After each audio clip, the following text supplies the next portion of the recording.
drop me a comment so that I know that you are here and watching. And whilst I'm waiting for that, I'll jump onto Instagram as well because it's just me today. So there's no reason that we can't do both. Now what I need to remember is how I go live on Instagram because I'm pretty hopeless at all of this stuff.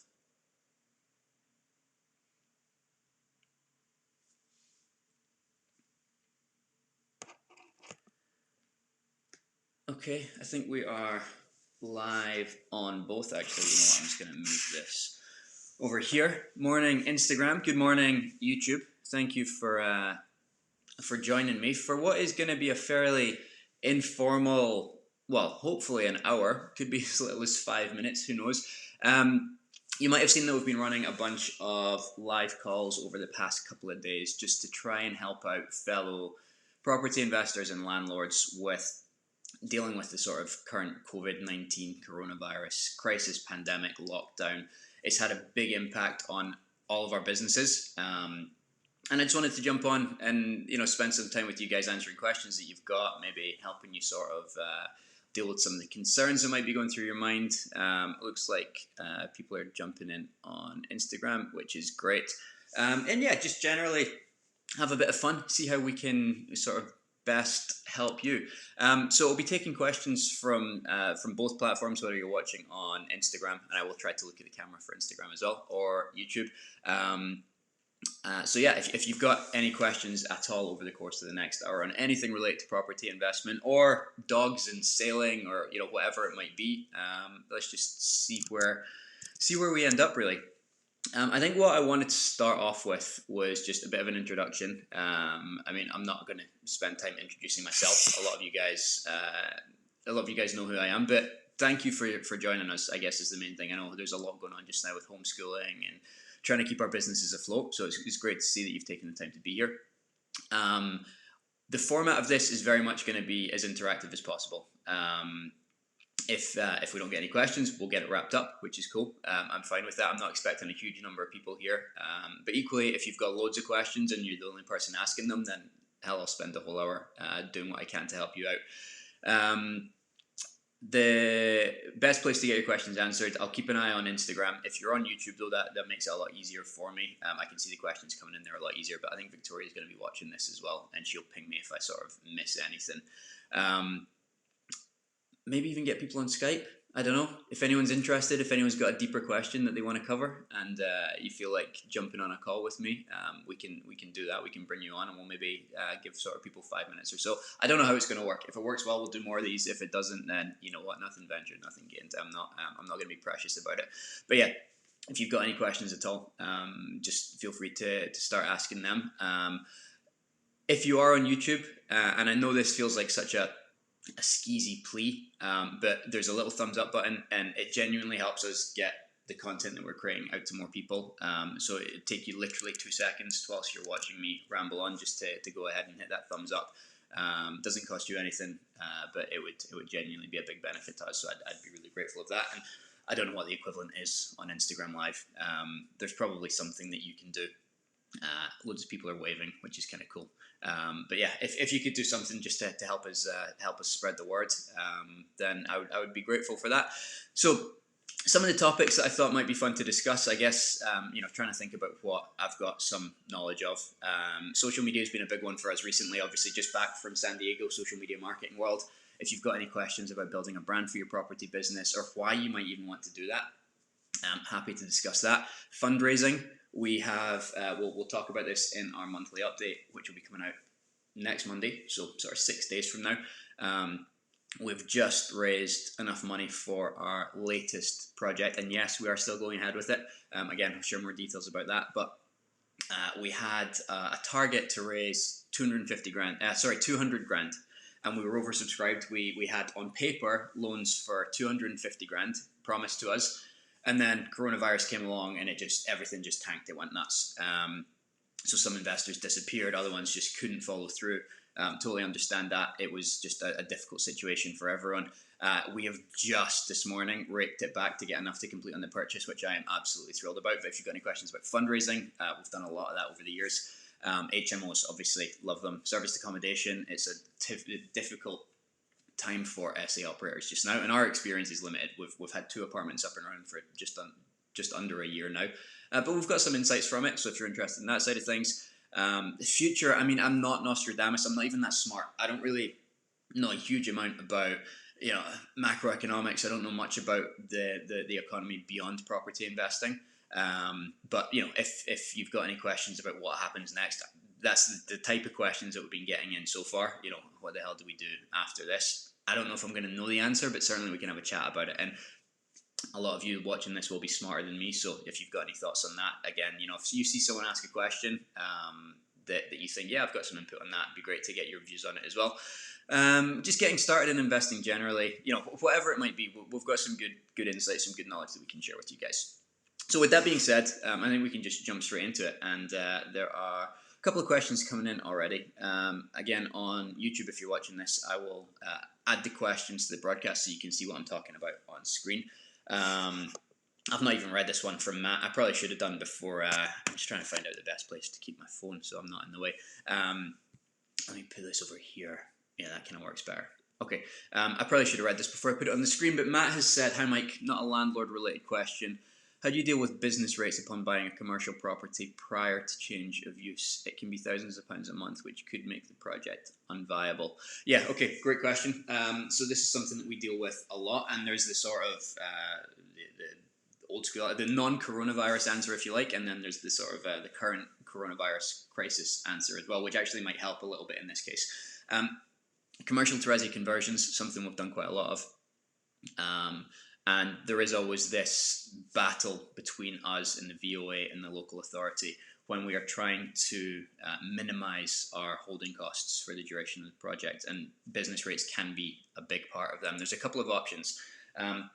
Easiest thing to do is, if it's the only commercial building that your company owns, you can register that as your head office effectively, qualify for small business rates relief, and you would get a significant discount normally on the business rates that you'd have to pay, and in some cases it would be 0 rated, so you wouldn't have anything to pay because of the discount that you get for being your only property.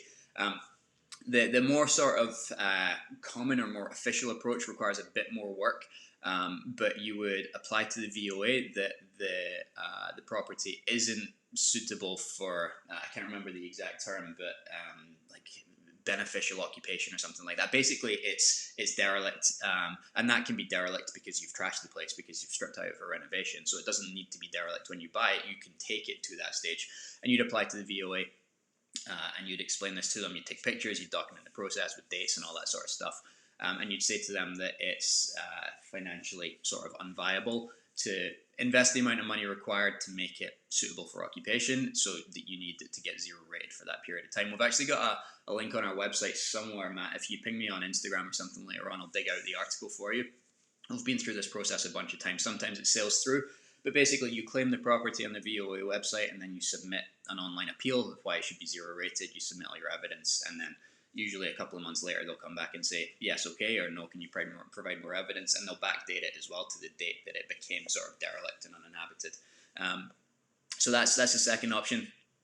A coronavirus option is, if you go down that sort of small business, it's your head office for the duration of the build because it's the only commercial property you own, then the other thing that you can do with that is the government seem to have a scheme in place where they are deferring business rates on for small businesses till the end. I think it's till the end of 2020. So you might not need to do anything if you're buying it now. You might automatically fall into that camp. I don't know the specific details of that, but you've got 3 options there to either significantly reduce it or best case to get it 0 rated for the duration of the project as well, and then obviously switch it over to council tax as soon as it's ready. So hopefully that helps a little bit, Matt.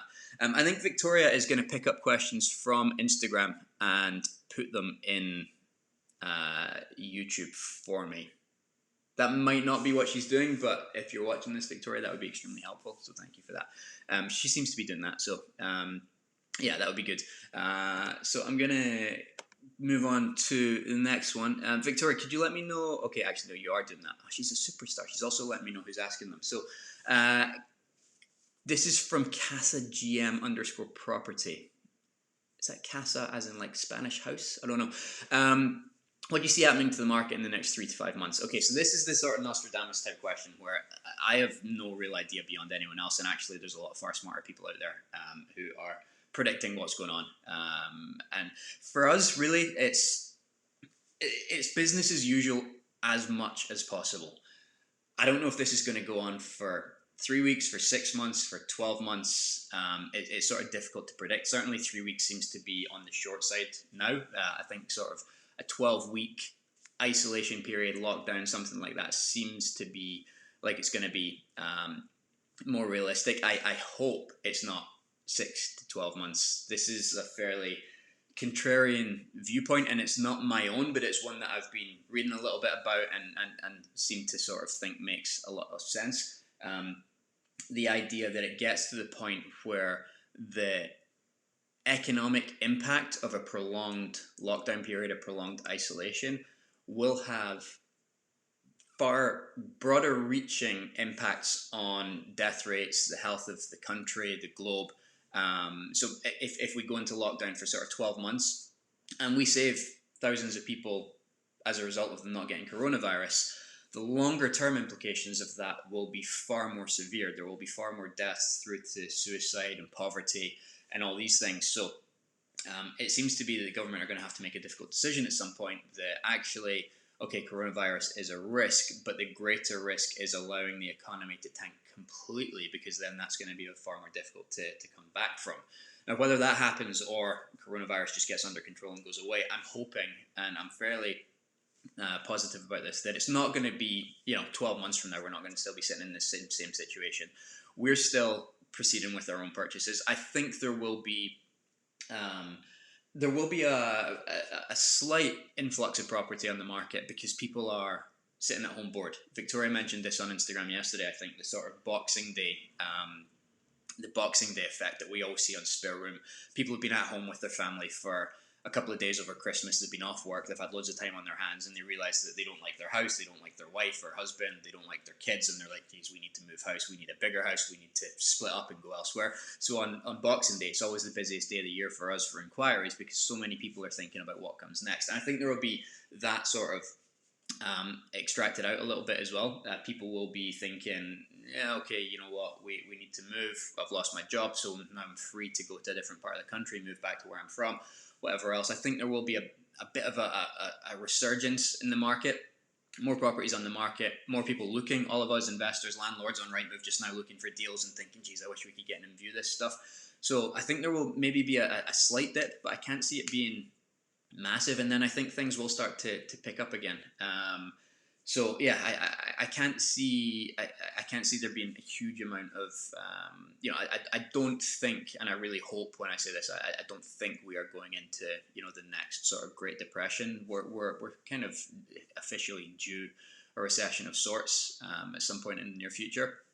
But as long as this doesn't last for 6 months, then I think we'll bounce back fairly quickly. Okay.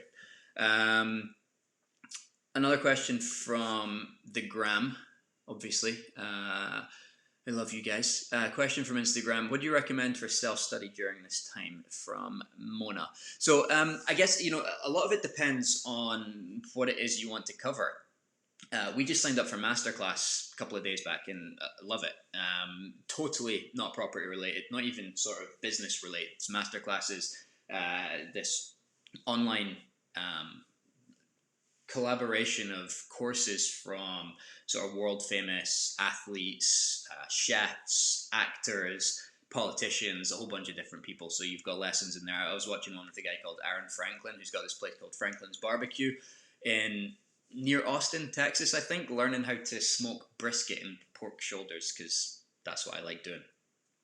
We were watching one with what's her name again? Is it Kelly Wurstler? Big interior designer, about interior design. So that was really cool, and it's just fun to spend some time doing something sort of non-property related. Victoria's learning French at the moment. Hopeful that we can get back to the boat. I've seen people picking up musical instruments and stuff, which is good fun. But I guess you're talking more about from a property point of view. And it really depends. What we're focusing on is, rather than sort of strategy based knowledge, we're thinking, how can we get our business in a better position for the future? How can we use this time where it's not business as usual, where we can't go out and view properties, we can't analyze deals, we can't be on site with our team designing layouts for the next HMO. How can we get our business in the best position for the future? And that's looking at things like financial planning, cash flow forecast, budgeting, making sure that, oh geez, we're a little bit short of cash very quickly into this. How can we put a better plan in place so we've got more of a buffer and a contingency going forwards? How can we cut back some of our expenses? What are, all the things that you feel like you should be doing but you don't really from a financial point of view? What costs, what direct debits and standing orders are coming out of your account every month? Do you actually check them? So from a financial point of view, doing some sort of financial planning, budgeting, that sort of stuff. Also from like a productivity point of view, so we use Asana for project management. If you don't have like a project management tool, I think something like that, digging into how you can better manage you and your team would be really useful. Looking at things like outsourcing. So we've got some cool free resources on the website about, one of them is like 30 property management, or property landlord investor tasks that you can outsource to a virtual assistant. So looking at things like that, if in normal life you're like, oh, I'm so busy all the time, I don't have time to do like half the stuff I want to. As you've got a bit of downtime, look at the sort of low value tasks that are easy to outsource, and look at stuff like that. Put a marketing plan in place if you feel like you should be more active on social media because you want to raise finance or because you want to attract buyers and tenants from the local area. There's a bunch of stuff that you can do to start putting a marketing plan in place or to start building your brand. We ran the challenge on Instagram last week, which was really cool, introducing property investors to other property investors. But think about, we've got some content on actually thinking about who your target customer is, because in reality, it's probably not other property investors. It's either like finance investors, people with money. It could be local agents that you want to bring deals to. It could be, tenants and, guests for your service departments. So thinking about something like that from a marketing point of view. But then it could be strategy related as well. So you maybe do use this time to dig into, okay, well, I've been doing single lets for a while, but actually my passion is serviced accommodation. So let's do some market research into the different towns within a 30-minute drive of me that could sustain that. I don't know. A lot of it depends on what it is that you feel the gaps are in your knowledge. But I think the main point is you probably will find yourself with a bit more free time and flexibility over the coming weeks. If you're working from home, obviously childcare is a big one. Take my hat off to all you guys that are sort of homeschooling just now. I can't imagine that's going to be the easiest, but yeah, there will likely be some flexibility. So just the big message is put it to good use, and yeah, find out where the gaps are in your knowledge and start working from there. Okay. Another question from Instagram. How do you secure, and this is from Genesis Property, how do you secure loans as a new company without using a joint venture from Genesis Property? Okay, cool. So this is exactly what we've just been through over the past probably a month or so. It's taken us to raise 200 grand. And it's been quite an interesting process for us. It's the cheapest we've ever borrowed money, which is cool. Cheaper than bridging, certainly a lot cheaper than joint venture finance. It's the most sort of specific, I guess, we have been, the most intentional we have been in raising cash. So this is literally fresh in my mind in terms of fundraising, and it's something that we're pretty excited about because it's kind of opened our eyes to the potential for raising cash for the future. So in terms of just from a very high level, how do you secure finance generally? You've got two options. You can raise money from a debt point of view, which means that you're giving someone a fixed return. You owe them money and they're sort of accruing interest on it on a daily, monthly, annual basis. Or you can do it on an equity basis, where rather than giving them a fixed return, you're giving them a chunk of equity. Usually on a JV basis, it'd be 50%. And then if values go up, if there's a profit on that project, either from selling it or from renting it out, you split that proportionately, usually 50-50.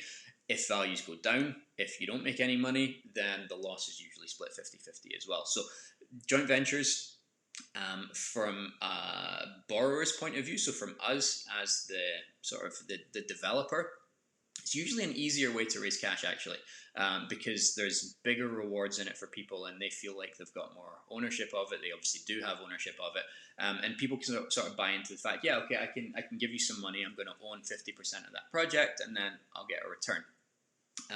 So for me, it's usually easy. If we've ever got a project that we want to fund, I can go out to half a dozen investors that we know and say, hey, this is a good deal. You're going to make $1,000 a month on it. This is how much cash you'll leave tied up in it. Do you want to do it? And one of them will say yes. There's obviously more risk in it for the investor as well. But the downside for us as the developer is that we're giving away a lot for the long term. We're getting into bed with someone that we don't necessarily know, and we've got to have a business relationship with them for years to come.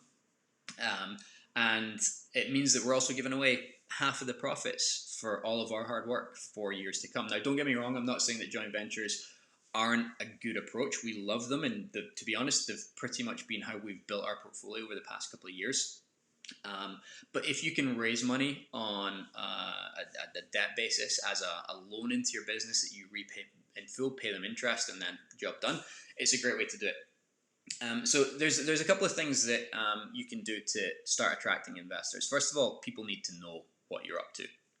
There's this whole know, like, and trust thing that's not obviously specific to property investment, but people need to know what you're doing and know that you are capable. They need to like you. They're not going to invest with someone that they don't like. You could be the most successful investor in the world, but if people think that you're a bit of an arse and that you're not going to be nice to deal with, it's going to be harder to persuade them to actually hand over their money. And they need to trust you. They need to know that you've got a track record. They need to know that that you are going to be able to do what you say you're going to do. It's all well and good analysing a deal on paper, putting a nice spreadsheet together, but if you've got no proof, if your experience is serviced apartments and you're saying, okay, I'm going to go and build this 20-story tower block, there's nothing to back that up. It's difficult for them to trust that you can actually deliver on that. So it's kind of a gradual process. You need to start thinking about raising finance way before you need it, because it's going to be very difficult to find a deal without having done any work for raising finance in the past. Find a deal, agree it with the agent, and then within the sort of 8 weeks that you've got to complete, find people, build relationships with them, explain the deal to them, get them on board, get the paperwork done and dusted. Like, this takes time. The relationship part, getting them to know, like, and trust you is the hardest and the longest part of it. So that needs to be started like at least 6 months in advance. As long as you are investing in property and thinking that at some point I might run out of cash, I would be thinking, okay, well, how can we start? And you don't need to be on Instagram saying, oh, give us money, give us money, give us money. It's just about documenting the process and getting people to know that you are open for business. You're not asking for cash at this stage. You're just raising your awareness, raising your profile. It's one of the biggest reasons that I would advocate any sort of brand building activity on any sort of social platform, attending networking events, running your own networking events, and all that sort of stuff. So at Genesis Property, if you're saying, oh geez, we've got a deal accepted, I need money tomorrow, you're thinking about it too late in the game. So start building that reputation, just casually, informally, letting people know what you're up to. Step one. Then when you're at the stage that you need money, the first thing that I would say is that you don't want to be borrowing money from, you don't want to be putting other people's money at risk if you haven't done it before. Like I say, it's a gradual process. So first deal that you borrow money from, ideally that wants to be from within your own network. Friends, family, colleagues, people that know you and trust you already inherently, not necessarily through property, but because of sort of pre-existing relationships. That's the easiest place to start getting money from. My mum might be watching this. Hi, Mum. Started off, when we were investing in Newcastle, I was like, Mum, I'm skint. I've spent all my money at the weekend, went out and got drunk, and I need £500 to pay the plaster. And that was in effect our first sort of loan. And it kind of went from there, and it sort of built trust with her. Victoria's dad helped us out on one of our earlier projects, on a sort of debt basis. And it went from there. And it gave us an understanding of how that process works. But it also gave us confidence that we have borrowed money off people who know us and trust us and aren't going to be, it's not going to destroy them if it doesn't go to plan, but we were able to pay them back. And then we've got a track record. We've worked with investors in the past. So then when we go out to people that we know a bit less well, we can, we've got a bit more of that trust factor. We've got a proven track record of working with investors, and we can sort of scale it from there. So Securing loans, in terms of the actual specific process that we have just been through, it was a case of, once you've built this brand, it was a case of letting people know first and foremost what you're up to.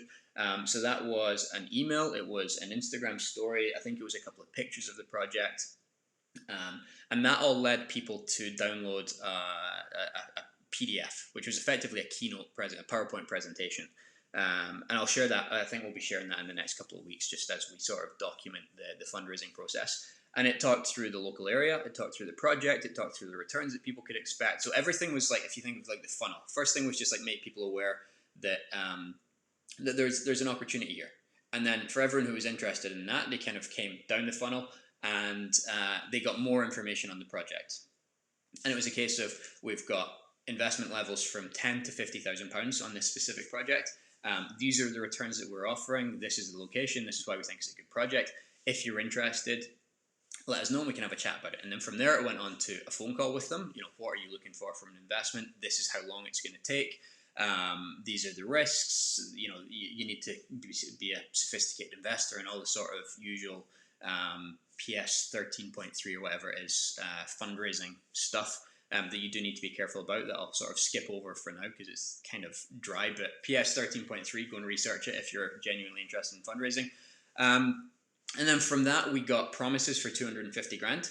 And then we sent them out a form, which was a case of, your name, your company name, details, blah, blah, blah. Just small steps, baby steps, just taking them one step along the process. If we jumped into a meeting with them day one, called up everyone on Instagram and was like, oh, we've got this project, here's all the details, we're looking to raise 50 grand from it, can you tell me your company name and your registration number, and then how long you'd like to give us the money for, blah, blah, blah, it would have put them off. So it's just baby steps, it's just guiding them through that process.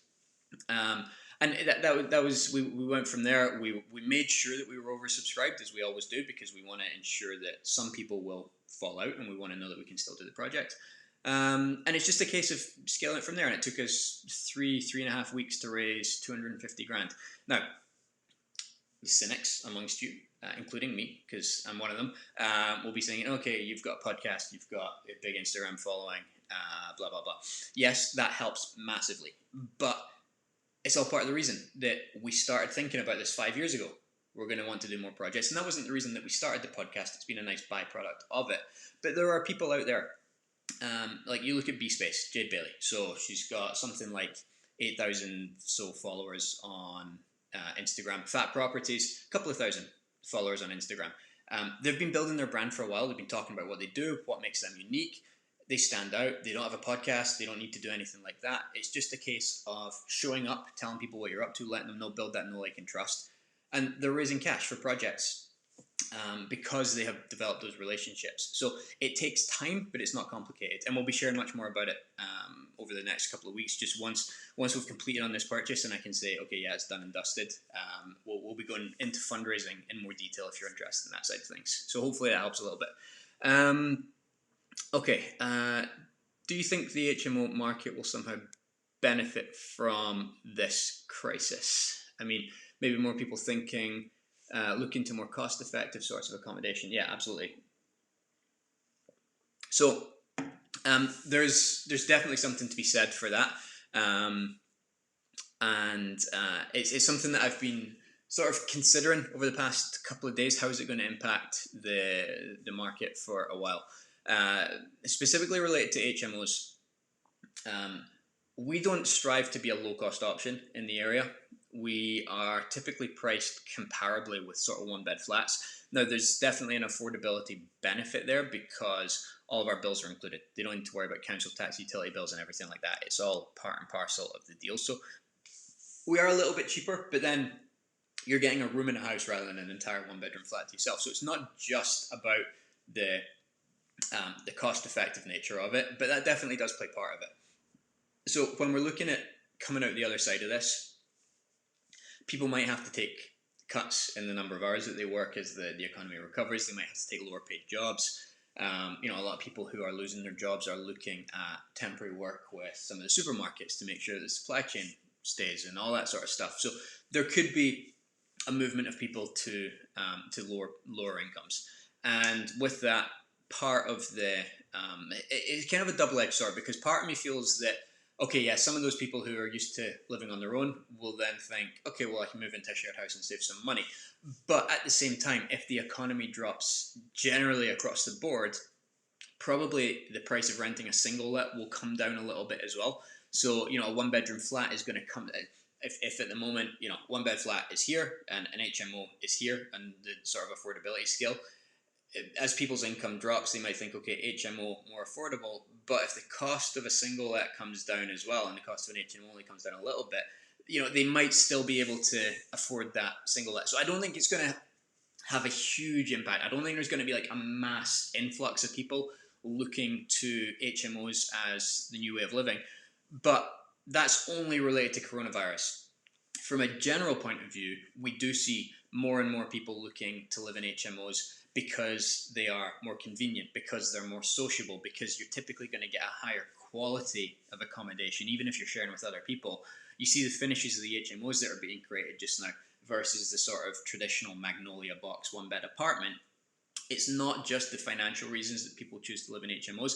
And yes, we see the supply of HMOs increasing, but we see demand for them increasing at a faster pace. And I think that's going to continue. So I don't think coronavirus is going to push loads of people to HMOs, but I think HMOs are going to continue to become a more desirable option for multiple demographics. And I think that's going to continue to grow for years to come. So from the young professional and the student market, there's obviously a good established market there as well, but then you see older generations, older demographics looking at them as a viable way of living as well. You've got this sort of commuter crowd who want somewhere Monday to Friday, 9 to 5, but don't want to stay in a hotel. They're on a contract somewhere for 6 months. You've got singletons that are a bit older. There's a whole bunch of different demographics that are looking to the HMO market. So I think, yes, there will be a continued growth for demand for HMOs. I think the impact from coronavirus is going to be small, but yeah, it will definitely be there to an extent. Matt has said, great, thanks. So that was for his question about business rates stuff. So hopefully that was helpful, Matt. Okay, another question from Instagram from Harry Williams. So recently finished college and to get started in property, and want to get started in property, are there any jobs you recommend for me to try and get experience and money to get started? This is an interesting one. A lot of people will say that you can just jump straight into property investment and you don't need a job. And to an extent that's true. You can learn a lot of it as you go. But a lot of people will say, oh no, it's great to have some life experience, some relevant industry experience, and sort of work at it, build your way up, build up your knowledge, and then start to invest, build relationships whilst you're doing it and this sort of stuff. Both can work really well. The downside to not having industry experience, obviously, is that you're kind of learning everything from scratch, and you've got to figure it out yourself or from other people that you can make connections with. But the positive to that is that if you don't know how to do something yourself, you're not inclined to become a sort of hands-on landlord.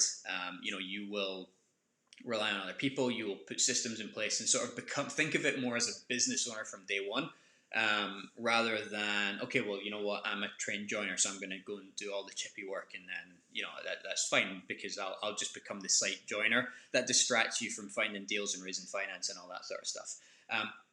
But the positive side, obviously, to having industry experience is it can give you a real head start. It can give you some good connections when you start doing your own projects.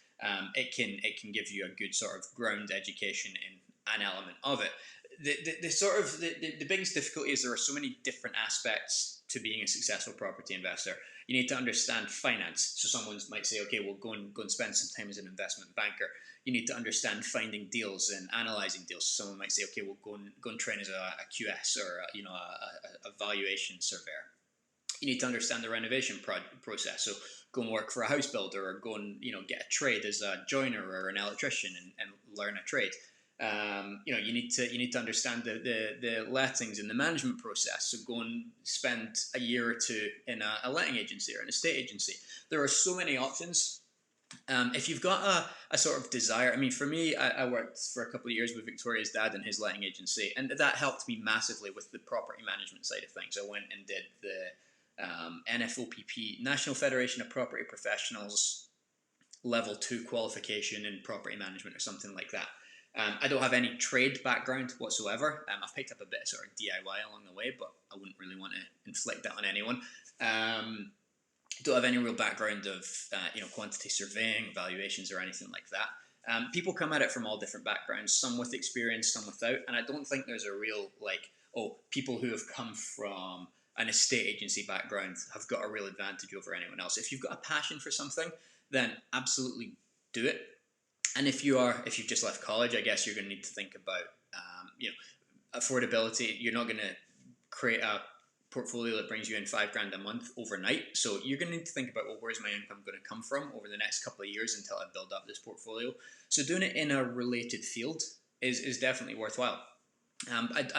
I don't think there's one area, one trade, one job that's going to put you in a better position than another. So just really think about where your passions lie, what you studied at college, if you got an aptitude for finance or for the design side of things.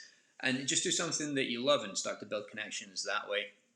And if it's related to the industry, then all the better. But there's not one more than another that I think will help you out. But yeah, hopefully that helps. Ping us on Insta if you've got any. If you're leaning towards a specific direction and you want to chat it through, just let us know and we can give you some more input on that. Okay, another question here. Have you got any experience in converting a pub? How do you approach the problem of finding a pub that is likely to get planning permission to a change of use to residential? Okay, we've never converted any pubs. I've typically been scared off them, but I mean, there's probably a lot of people in our network who are a lot more au fait with this. And I don't know if you're on Instagram, Matt, but if you are, again, maybe ping us a message and we can see if there's anyone that springs to mind who has done pub conversions that we can put you in touch with. But so first part of the question, any experience in converting a pub? No. Okay. Second part, how do you approach the problem of finding a pub that is likely to get planning permission for a change of use to residential? So as you're probably aware, probably more likely than me, more aware than me, pubs are kind of protected in the community. They're seen as a sort of a valuable amenity. And in a lot of cases, planners, local councillors, local residents don't want pubs to be converted into apartments because they feel like they are losing sort of value from the sort of the feel of the community. It can be difficult. It can be certainly in sort of little sort of village centre locations, town centre locations. If there is one that is recently closed, hopefully the residents will be hopeful that it will open again in the near future. So I guess that kind of leads me to the first point. If it's been shut for years, if it's struggled, if it's been open and closed, and nobody's been able to make it work, if it's sort of run down, it's an eyesore, and it's a bit sort of a bit of a burden on the community, then that's probably a good place to start.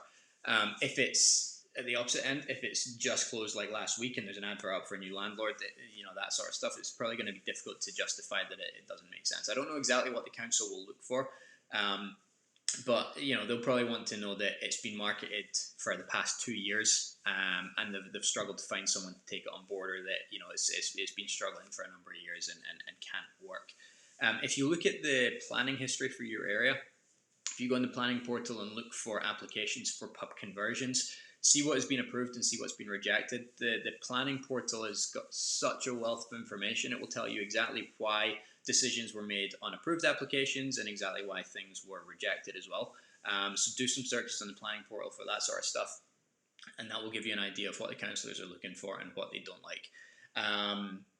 But yeah, beyond that, honestly, not something we've got a huge amount of experience on. Speak to maybe a local planning consultant who's got experience of it. But it's about how much value does it add, or has it recently added to the community? And if you're trying to take that away, you're going to have a battle on your hands. If it's something that it's on the brink of falling down, it's been abandoned, and it's a sort of a site for regular antisocial behaviour and that sort of stuff, it's probably going to be a higher likelihood of progressing. Okay, a question from Instagram. Have you changed your guest profiles for your essays? If so, did you market to key workers? Any tips on how to do this? From DM Properties UK. So we haven't changed massively in terms of who we are targeting with our essays. Obviously, it happened 2 weeks ago, things really started to drop off a cliff when Airbnb announced that they were going to refund everyone who had a booking up until, I think, middle of April originally it was, and they'll probably extend that. We were fairly fortunate, I guess. I mean, we've only got 2 apartments, so my experience here is limited. We were fairly fortunate that we did a bit of outreach on social media platforms, and that's probably something that you can do if there are local Facebook groups for the area that you live in. We were contacting people in there. We said, we've got these apartments in the local area. We would like to see them filled whilst people are struggling for accommodation.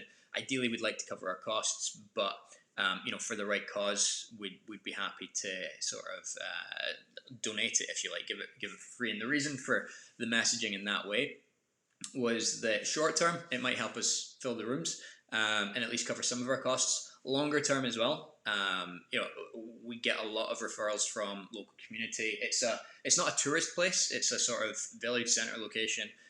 There's not a huge amount to come and visit here, but there are lots of affluent enough people that have got friends, relatives, guests coming to visit them, and they will often recommend these apartments to them. So it's about short term, can we fill the rooms, but longer term, Mike and Victoria have got a couple of apartments, and they were they were generous with them during the crisis, and it's just sort of building this relationship with the community. So there's a short term gain, but then also thinking when we do come out the other side of this as well, we want to have a sort of positive slant on how we helped.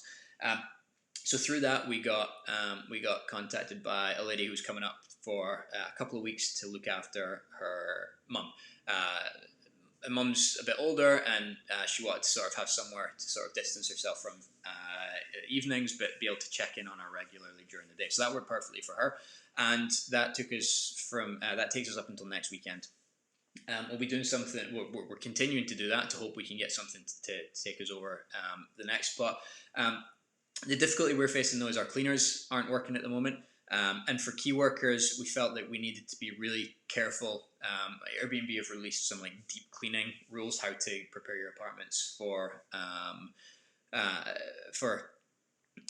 key workers, for between stays, to limit the spread of coronavirus and everything like that. And that sort of pressure on us to ensure that we're not helping transmit the disease, the virus, was a little bit worrying. So we're still kind of playing with how we deal with that. If we leave it sort of 72 hours between guests to give the virus a chance to die, and then get professional cleaners in to clean it and all that sort of stuff, the logistics are a little bit different. So we've increased our minimum stay from 2 nights to 5 nights, because we don't want a 2-night stay and then to have to leave it empty for 3 days whilst we go through this cycle. We're going to reduce our prices slightly, but not massively, because at some point it's better just to have it empty rather than with the cost of cleaning and everything like that. We're not massively expensive anyway. We're already quite affordable, so we're not reducing our margins.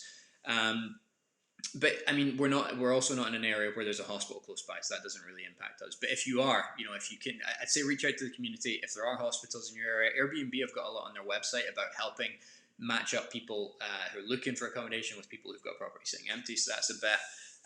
But it is a struggle. It's the industry that I've seen, or it's the strategy that I've seen hit the hardest by this. I saw something from Mark and Rob Hodgkiss on social media, on Facebook, maybe it was, I can't remember. They've got some that are doing pretty well with key workers, but then I think they've got 8 apartments down in London that are sitting empty just now, just because the market there is dead. Obviously, London's in lockdown, so it's a real struggle, and I haven't unfortunately seen any sort of silver bullet, magic wand type thing to get people in there. So yeah, but yeah, reach out to local community and I guess local hospitals, and also that Airbnb, check their homepage on their website. They've got a bunch of information there about what you can do if you've got apartments that are empty just now. Okay. Okay. Question from Harry Williams again. Okay. What training do you recommend? So just for my benefit, it will be super. So questions like this and the one from Mona, what I'm trying to find. So what training would you recommend? What do you recommend for self-study during this time? Go to town. Give me some detail here so I can help answer your question in the best way. Training, Harry, I'd recommend Aaron Franklin's training on how to smoke a brisket on your barbecue. But might not be relevant to you, right? If you're not into that sort of stuff. In terms of property related training generally, I think if you're going to be managing your own properties, or you're going to be managing an estate or a lettings agent who manages your properties, I think that NFOPP level 2 or level 3, whatever it is, in property management, it should be a sort of base requirement for anyone who's managing property. You can get similar sort of training from the NLA, RLA sort of amalgamation. They've sort of joined together on property management. I think just understanding the laws and the legislation surrounding property management is critical for all of us. But from there, really, it depends on what you want to be doing. Are you going to be managing your project? You know, the renovations. Are you looking for finance, like how to raise finance? Are you like it depends a lot on what specifically it is you want to do. The gaps in your knowledge. So if you want to give me some more detail, then feel free to do that, and I'll take a look at that. Okay, Kelvin, as HMO investors, have you found that the coronavirus has impacted your HMO properties? Okay, I think I need a drink for this one. Time flies. It's almost 11 o'clock, so we'll keep going up until 11, and I'll see how many. Yeah, there's a couple more questions left, so we'll rattle through some of these. Hopefully this has been useful in some way, fun. If you think we can do it a bit differently, I'm happy to do these as often as we need throughout the crisis, whether it's just for a bit of distraction, or if it's genuinely useful. Let us know. Keep in touch with us. That's kind of we're here, we're available, we want to help you guys out as much as we can, and we learn so much from what you guys are up to as well. So yeah, if you've got any advice, input, feedback, just give us a shout. If you want us to run more of these, let me know, and I will do. But yeah, Kelvin, coming back to your question, so as HMO investors, have you found that the coronavirus has impacted your HMO properties? We talked about this a little bit in terms of positive impact and what might come on the back of it, with people looking at HMOs as a more viable place to live in the future. Shorter term, as we go through the sort of pandemic, isolation, lockdown, there's a couple of things that we need to think about. First is the sort of the health, the safety, the security of our existing housemates. So it's impacted us in as much as we can't do viewings, we can't do check-ins. So rooms that were vacant, or people that were checking out, if they still check out, or the rooms that were already vacant, they're going to sit vacant for the foreseeable future. That's just a hit to our bottom line directly. Not much we can do about it. Government have advised that viewings shouldn't go ahead, check-ins shouldn't go ahead unless it was someone that had been lined up to move in prior to this happening. We shouldn't be introducing potential risk to our existing housemates by introducing new housemates, introducing prospective housemates through viewings. So vacant rooms, we're stuck with them. Very little we can do about that, unfortunately. So that's big impact number one. Big impact number two is rent, or at least that's the perceived big impact number two. We've talked about this a lot. We had a chat about it with John Paul on the live that we did with him on Thursday last week, I think it was, about property management, rent collection, all that sort of stuff. And that was a good conversation, in as much as framing how we deal with late rents. Thankfully, we haven't had too many people get in touch saying they can't afford to pay. So if we break it down a little bit, we went into lockdown a week ago. It's been 1 week now.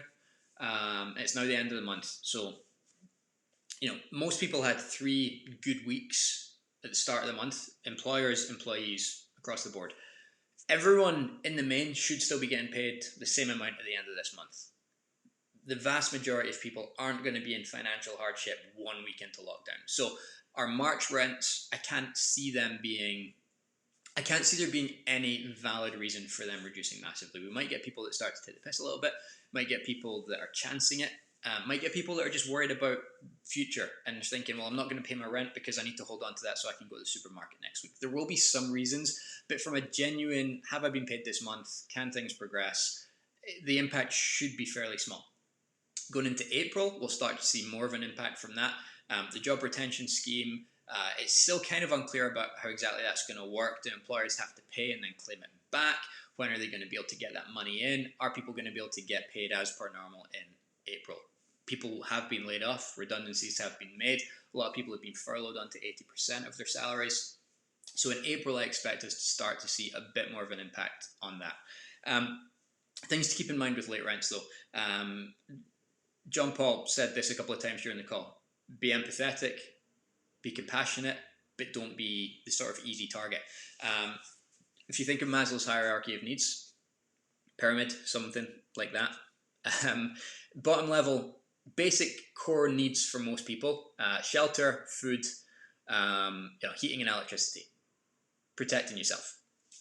And then above that comes Netflix and car lease payments and super fast Wi-Fi and meals out. Now, a lot of those non-essential costs have disappeared because we can't go out. Trips to the bars and restaurants and the cinema and sort of social costs and all that sort of stuff. We shouldn't have them throughout this period. People's living costs generally should drop. So even if you're getting paid 80% of your salary, I don't believe that it should be a case that people are then translating that to, okay, well, I'll pay 80% of my rent. Your rent is one of your core needs. And you should be prioritizing putting food on your table, keeping a roof over your head, keeping the lights on. So if your salary drops by 20%, it's not a case that all of your expenses should be cut by 20%. It's a case of the non-essential stuff should be cut. So get rid of your Netflix, get rid of your gym membership.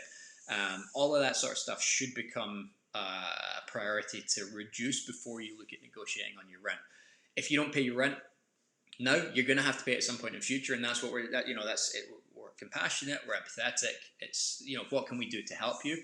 But explaining, we will need to get this rent off you at some point in the future. So if you can pay it in any way now, that's going to be much easier for you, rather than risk building up debt that you can't get out of and then us have to pursue you for it and blah, blah, blah. We're also trying to help them. So we've got an email that we're sending them when they're getting in touch with us that explains about universal credit, about the new process for that. That explains about some of the employers that are employing in the local area. A lot of the supermarkets and distribution centres are looking for employment. So it's impacting us a little bit, Kelvin, but not as much as I thought it would initially. Most people are continuing to pay their rent. Most people appreciate it. It's a sort of essential cost, and they're going to have to pay it at some point anyway. So we are being as helpful as we can. But equally, you kind of need to keep that line that, it's something that you're going to have to pay at some point. So, think about where you can cut back elsewhere, and try to prioritize your rent payments. It's not helping. It's not impacting us a huge amount. Okay. Question from Insta. I included bills in my rent and utility bills were high then. Tenants don't care about switching off heaters. How do you make sure bills aren't really high? Okay, so basically it sounds like an HMO where everything is included. Tenants don't care about switching off heaters. It's true. A lot of this comes down to minimizing costs. A lot of it comes down to your renovations and thinking about this stuff throughout. So thinking about things like smart thermostats, thinking about putting in plenty of insulation so that they don't need the heating on constantly. Thinking about things like efficient boilers. Don't put electric heating in an HMO because that's just going to cost you a fortune. It's worth paying for a gas supply to come in. It's worth paying the 1,500 quid or whatever to get a gas supply in, because that will reduce your utility bills over time. A lot of it comes down to that sort of core of the renovation process. How can you create a property that doesn't need the heating on 24/7, and if the heating is on, doesn't cost you a fortune because you're on gas rather than electric, because you've got an efficient boiler. Because the property is well insulated, so it retains the heat. You can put things in your tenancy. We have got a fair usage policy in our tenancy agreement. We've never enforced it because our view is we're providing a high-end product, and we don't want to be hassling them for a couple of quid a month over and above. They're paying good rents, and for us that's just part and parcel of it. So it's kind of down to us to manage it. You can never expect your tenants to do what you want to do. You kind of need to guide them to doing it for you, whether it's putting bins out, give them a schedule for it and make sure that schedule's being maintained. If it's making sure that things are getting cleaned and put away before the cleaner comes, maybe you allocate like a head tenant who's responsible for feeding that back to you. If it's the utilities, invest in the project so that you don't need to be overly worried about it. But yeah, something like a Nest or a Hive thermostat that you can access from afar and keep checking that schedule. Or Timostat is a good one, specifically for HMO landlords. It's like an HMO thermostat, and basically a tenant needs to be in the house for it to operate. You can set it to come on for like a couple hours in the morning, a couple hours in the evening, but if they're at home, they can push the button to boost it, and it only boosts for 1 hour and then it switches off again. So they're only using it if they need it. So rather than just cranking the heating up and then leaving, they need to proactively go and put it on. So something like that could work as well. But again, it's putting these systems in place rather than expecting your tenants to do the right thing. It's about kind of making it impossible for them not to be able to do the right thing, if that makes sense. Okay, loads of HMO questions. Are inbuilt wardrobes better or movable ones? The ones I put in broke after 2 years.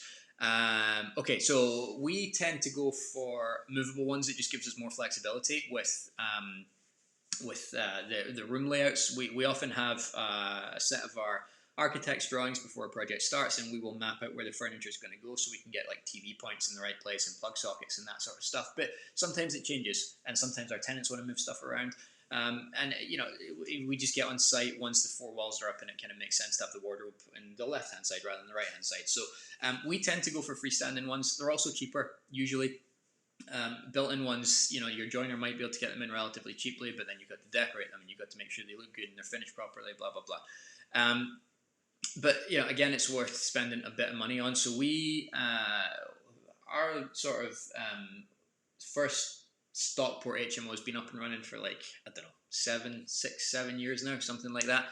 Still got the same furniture in it from day one. We bought that from Fusion Furniture. The company that we use now is called Landlord Furniture Company.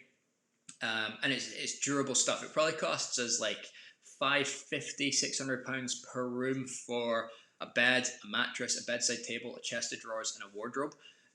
But that's lasted us over 5 years, so it's less than £100 per year. It's £10 a month effectively for furniture. So investing once in this means that it's going to last you, and you don't have the time of replacing it. You don't have the hassle and the sort of void periods whilst you wait for new furniture to be delivered. We tend to go for freestanding ones, but yeah, maybe if they're not, move away from IKEA to sort of Landlord Furniture Company, go up a range a little bit, because you'll find that spending a little bit more now will help massively in the long run in terms of reducing costs. How are you approaching tenants who may struggle to make payments? Okay, I've kind of just covered that, so hopefully your question was kind of answered there. Basically, keep communication open with them. They need to be discussing with you if they can't afford to make their payments. Explain, what their options are. Hopefully, they're getting at least 80% of their salary. In which case, it's about making them aware that rent's a priority. That if they don't pay now, they're going to have to pay in future. So where else can they cut back so that they're not getting themselves into financial difficulty? And if they've lost their jobs, what can you do to support them getting another job? Make sure that they're signing on for universal credit as soon as possible, and just keeping that communication channel open from day one seems to be helping a lot. The fact that we are showing that we care about them, that we want to support them. Yes, we want to collect our rents. That is, we are in business and we need to make sure that our business stays afloat, but doing that in a way where we're being as supportive as possible. And so far, touch wood, we've not had too many issues there. Okay, Mike Lawson, Dubai. How do you measure return on investment? Based on value, on purchase price, or on money left in the project? When we're doing it, it's always based on money left in the project. So our return on investment on an HMO, service department, I guess anything really, our net profit, so pre-tax, but after all of our expenses. I'm going to get kicked off Instagram Live in 1 minute 55 seconds. I guess there's a 1 hour maximum on Instagram Live. So we'll wrap this up shortly. But if you've got any input on this, anything we could do to make it more valuable for you, if you want us to run them again, just send us a DM on Instagram, guys. Thank you for joining us. Thanks for all the questions coming through. It's been great fun. I've enjoyed it. I'm happy to do this as often as you guys want. But we kind of need some. I need to feed the ego. I need people to let us know if it's worthwhile. You know what? Like I say, we're happy to help as much as we can. Genuinely enjoy doing this, but it'd just be good to know that you guys are finding it valuable as well. So please do reach out and let us know. I'd really appreciate that. But yeah, I'll keep going. You guys are going to lose me in about a minute. YouTube, I'll stay here until we've gone through the rest of these questions. So yeah, for us, Mike, sorry, coming back to your question, always based on money left in the project. So net profit pre-tax, so our gross profit less mortgage and all our utility bills, blah, blah, blah, divided by the amount of cash left in after refinance. That's how we would work out our return on investment, because that gives us a sort of level playing field when we're comparing, different types of projects. You base it on the purchase price, and it could be different from one end of the country to another. If it's based on the amount of cash that you're realistically going to have left in it, that cash left in is my investment. Yes, I've had cash tied up for a year or so longer than that, but long term, I'm looking at how much of an investment is going to be tied up in this for 10 years. So my return on investment is based on that figure. Another question from Instagram, Richard. You're going to lose me in a second, Richard. So if you want to jump over to YouTube, you'll get the answer to this, or catch up with the replay as well. What do you think the long-term impact will be to property sales and values? Actually, I touched on this a little bit at the start, and they've gone. Bye. Okay, Instagram is gone, but I'll hang about here and just answer these last couple of questions for you guys. But yeah, I touched on this at the start, Richard, so if you are watching this replay, you've probably seen that by now. But if anyone sort of missed that, long-term impact, I am hopeful, and I'm not Nostradamus. I'm not in any way a sort of economic expert, so I don't really feel qualified to answer this. But I think there may be a short-term blip, but equally I think there will be a lot of activity in the market, because people will get restless by the end of this lockdown period. I think a lot of properties will come on the market to sell. I think a lot of investors will be looking to make acquisitions. The banks are still keen to lend. It's not like 2008 where they really kind of shut up shop. From the advisors I've been speaking to, mortgage advisors I've been speaking to, from some of the smaller bridging companies I've been speaking to, they have money, their funding lines are still open, they still want to lend. They're just struggling at the moment because they can't get out for like physical valuations and all that sort of stuff. So I think the banks will bounce back pretty quickly. I think the market activity will bounce back fairly quickly. For those of you that have just come across from Instagram, now's the chance. Give us a big thumbs up. I would really appreciate it. That would be cool. I think the banks will bounce back. I think the market will bounce back. I think there will be enough interest to sustain it. I am hopeful, and I don't think that this is going to be the start of a big recession, a big depression. So fingers crossed that is the case. We're still pursuing purchases that we are sort of down the line with, and I think we'll continue to. So we're hopeful, optimistic that it's kind of short term. Okay, Jason, I'll just get through a couple more of these last ones and then we'll wrap it up. Thank you to you guys that have jumped across from Insta. Thanks, Jack. Good to see you. Had an offer, was accepted just over 3 weeks ago in an HMO in an Article 4 area. Full renovation works required. What should I do during this downtime to get prepared for when we come out of lockdown? Good question. And I like that. It's sort of optimistic. It's it's a case of let's think about the future and how we can use this time best to prepare ourselves. So I mean, hopefully, I don't know what stage it's at, Jason. If you only had the offer accepted 3 weeks ago, you might not have drawings and things like that. But there will be a lot of trades. A lot of the contractors that you're looking to work with will be worried about what their future looks like as well. If you can get even floor plans off the advert, they're not going to be super accurate, but if you're not doing like big extensions and stuff, they don't really need to be. Get some drawings done up before and after. Start reaching out to contractors, to trades, and get them to give you an understanding of pricing. Start putting your schedule together. It's difficult from a scheduling point of view because we don't know when we're going to be able to start working. But you can have an undefined start date and say, okay, from day 0 plus 2 weeks is strip out. Then from week 3 to week 6 is first fix electrics and plumbing, and then it's joinery, and then first fix electrics and plumbing, and then you can build your schedule based on an undefined start date, and get your trades to know if they feel like you're supporting them during this time. Hopefully they'll be more receptive to jumping on your project, because I think there will be a flurry of interest. I think there's a lot of people who are in similar situations to this, and I think the trades will go back to be pretty busy pretty quickly. They're going to want to make money because they'll be out, they'll be struggling just now. So it's about sort of maintaining those relationships with them, or starting to build relationships with them whilst things are quiet. Look at financing options. The banks are still if you need development finance, if you need bridging or anything like that, a lot of the bridging lenders, they're still keen to progress with applications. So you could be looking at stuff like that. And something that we often kind of run out of time for and money to an extent are the end that we spend so much time and money in joinery and in wiring and fire alarms that all gets hidden and covered up, and it's essential. But because we get to the end of the project and we're sort of like, oh god, we just need to get this let out so we can start generating income, we often sort of forget about the stuff that's going to be really important to our housemates, the finishing touches, the details, the interior design stuff. So start getting some inspiration for that, starting putting together like lookbooks, like mood boards and things like that for your rooms, for your kitchen. Start planning all this stuff. All of the little finishing touches that will make a difference, rather than going for like standard white radiators. See if you can start sourcing vertical column radiators. I'm pointing over here because we've got one in our kitchen here. They don't necessarily need to be more expensive, but they take a bit of time to find, and oftentimes you'll need to get them shipped to you rather than your trades picking them up from Screwfix. So put together your sort of materials and your supplier lists and all that sort of stuff, and maybe even reach out to some of these suppliers that you find. Look for collaborations, and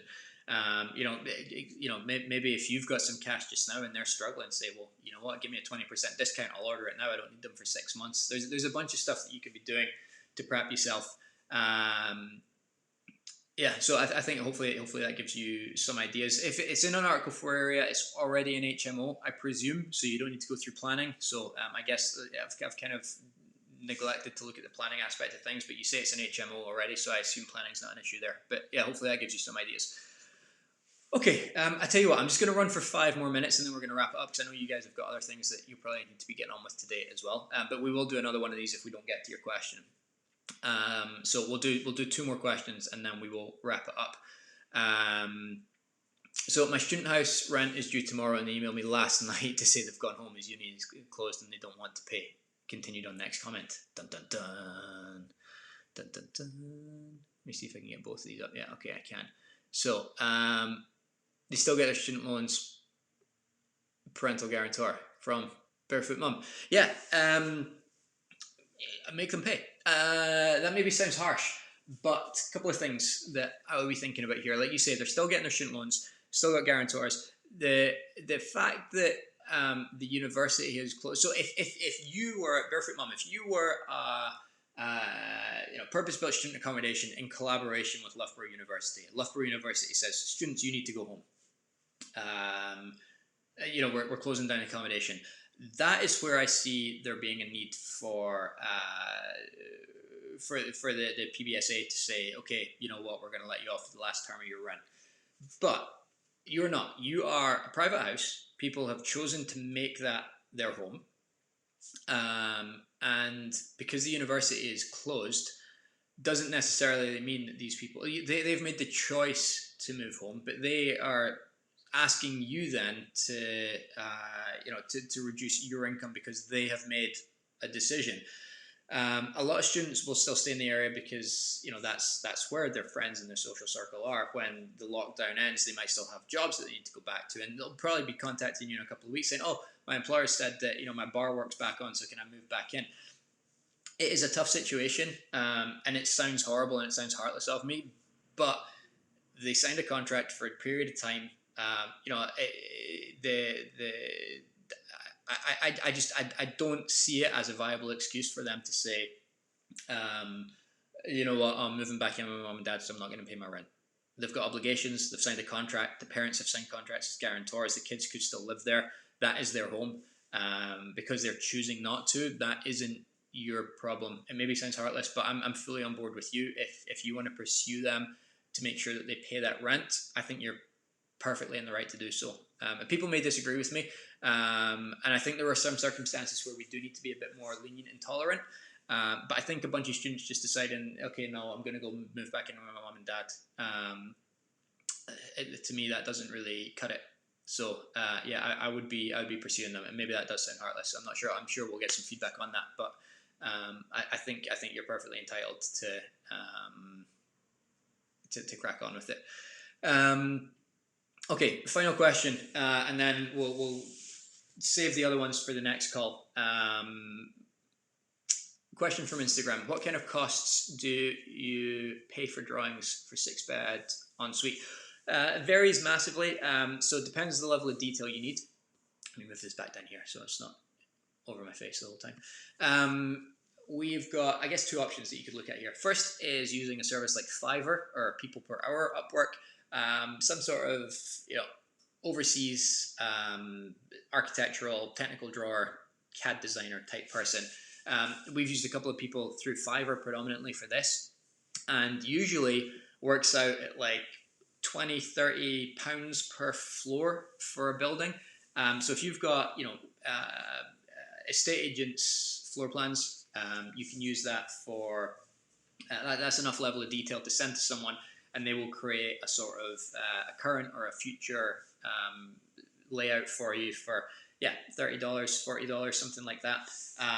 You just send them the existing floor plans, whatever information you've got, the dimensions, the changes that you want to make, and you can get them back in a couple of days, and it's really cost effective, and it gives you a decent set of plans to work off. The other option is to use someone like Peterson Smith. Barefoot Mum, if you have a look for Peterson Smith or Emma Smith, I don't know, I can't. She's got two different Instagram accounts. I'm not sure if you're familiar with her, but she does a lot of stuff for us.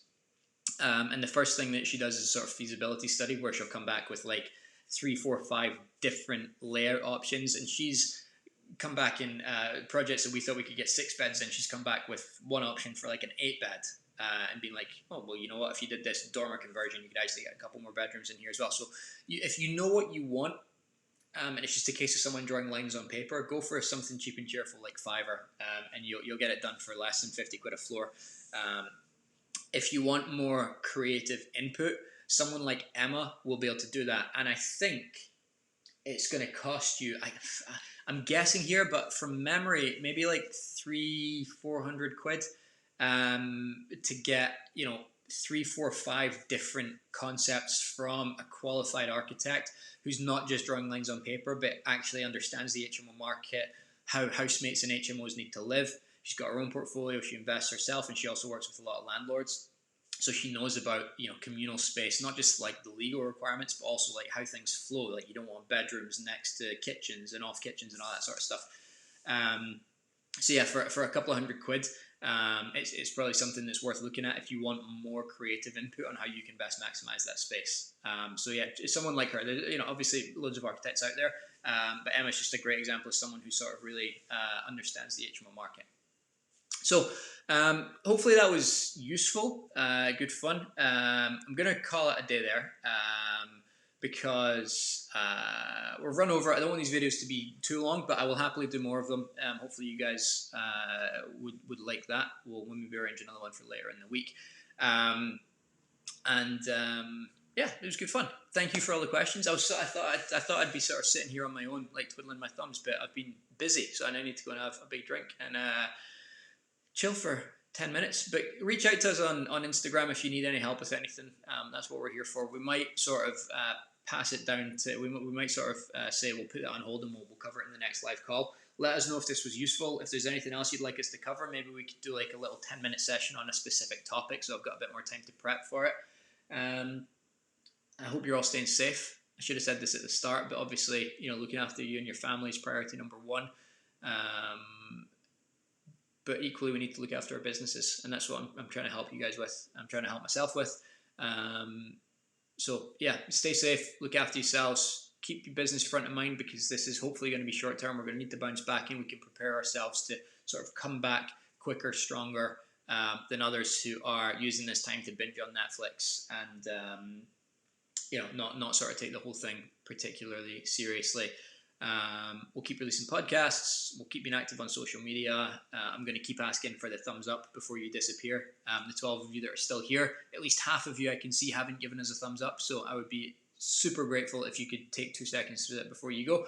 And I'll catch up with you all very soon. So thanks for watching. And I'll talk to you later. Bye, guys.